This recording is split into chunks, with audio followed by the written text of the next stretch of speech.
Mea Harper est une jeune femme résidant dans la ville de Chicago. Son mari nommé Cal. Et elle décide de se faire consulter auprès d'un conseiller conjugal, pour discuter de l'infidélité et du caractère intransigeant de sa mère Azalia. Au cours d'une conversation intense pour découvrir si Cal trompe Mea avec une amie d'enfance nommée Jenna. Cal reçoit un appel téléphonique de sa mère qui lui rappelle sa date d'anniversaire. N'ayant pas achevé la conversation, Cal s'en alla et souhaite revoir Mea plus tard. Par conséquent, Mea avoue à la conseillère que Cal est excessivement attaché à sa mère et cela affecte leur vie de couple.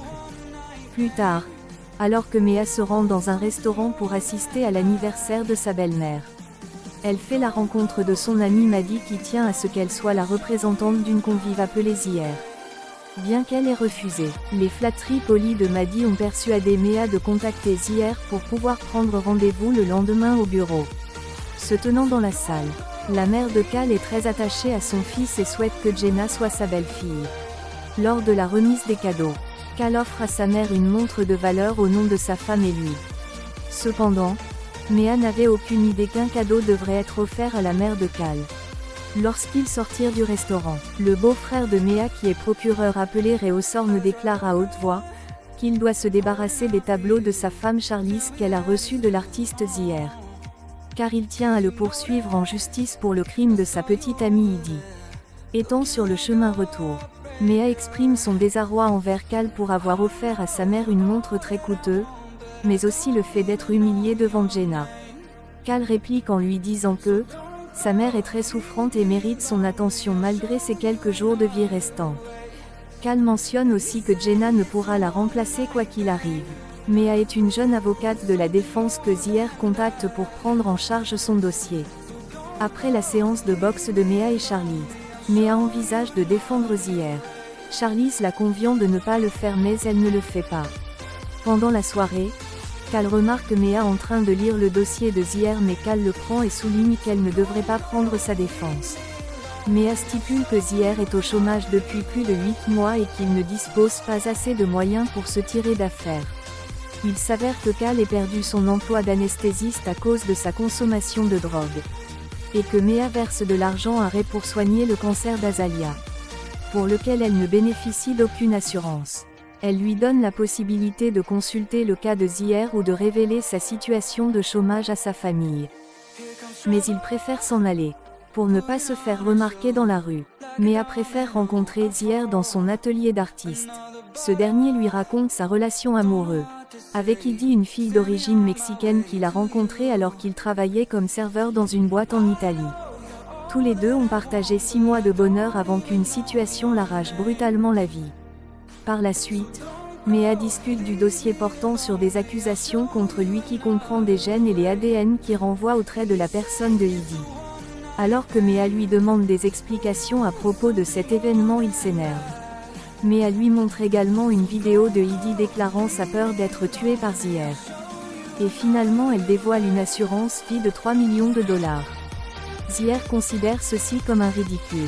Cependant, Azalia et la famille entière mettent une pression énorme à Mea, afin qu'elle ne puisse pas considérer le cas de Zier, parce qu'il a décidé de se rendre à la mairie, mais cela semble augmenter la volonté de Mea de bien vouloir prendre sa défense.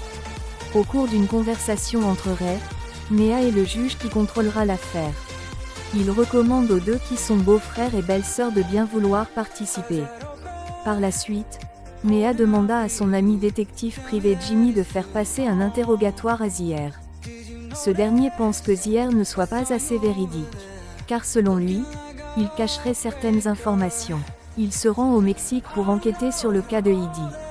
À ce moment-là, la relation de Mea bat de l'aile, car elle est à froid avec son copain Cal.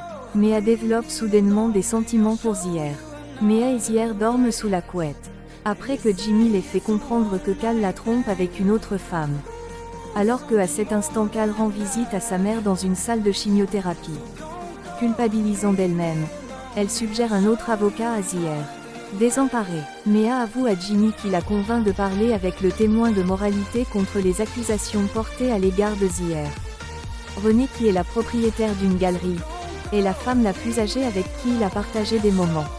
Méa est stupéfaite de la manière dont elle a été séduite car c'était très similaire avec la femme précédente. Elle obtient sa confirmation tout en voyant les visages de différentes femmes superposés comme des dessins d'art. Méa décide alors d'effectuer un déplacement pour la République dominicaine où elle souhaite se distraire après avoir été contrainte d'avouer ce qui lui est arrivé. À cet instant, elle découvre Eddie œuvrant comme domestique pour un complexe. Étant donné qu'elle ne puisse pas la faire avouer la vérité, Méa appellerait pour que Zier soit sorti de prison car ils avaient arrêté un accord de plaidoyer. Ray convainc Méa de rentrer dans la ville de Chicago où elle reçoit une information de Jimmy stipulant que Azalia ait menti sur son cancer. Il est donc mentionné qu'elle ait monté un plan avec son fils Ray contre Zier, depuis qu'il entretient des contacts avec Charlize. Après le fait que Azalia ait poignardé Charlize cruellement, elle prit la fuite.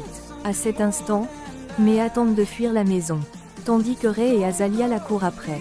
Elle emprunte le véhicule de Ray, tandis que Azalia s'élance sur son capot. Méa la tue en coinçant le véhicule face à un arbre. Méa voit Cal sur la route et découvre qu'il est impliqué dans le plan. Elle répond en débouclant sa ceinture de sécurité, disputant le volant du véhicule.